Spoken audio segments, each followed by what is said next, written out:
नमस्कार, मी प्रियांका पाटील। आपण पाहत आहात राष्ट्रीय लोकराज्य न्यूज, निर्भीड बातम्यांचे व्यासपीठ। आज आपण दिवसभरामध्ये घडणाऱ्या घडामोडींवर नजर टाकूया। अहिल्यानगर शहरातील पाईपलाईन रोड येथे डायकिन या नवीन शोरूमचे उद्घाटन आमदार संग्रामभाई जगताप, सचिनभाऊ जगताप व नगरसेवक संपत बारसकर यांच्या हस्ते संपन्न झाले।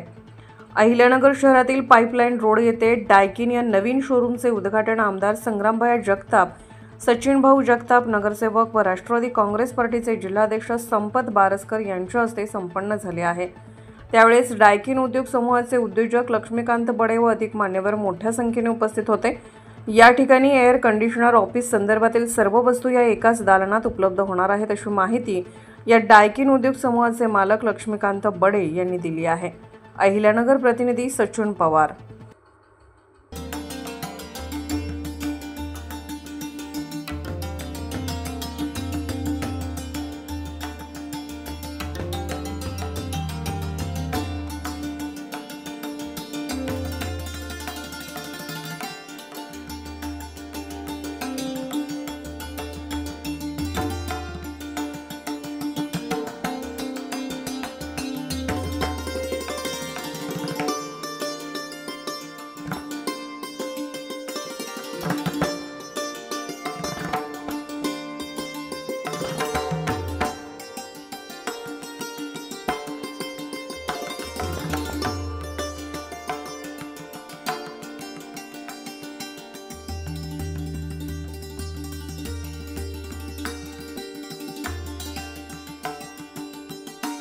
च्या बातम्यांसाठी आणि अपडेट्ससाठी राष्ट्रीय लोकराज्य न्यूज चॅनलला सबस्क्राइब करा, तसेच लाईक आणि शेअर करा।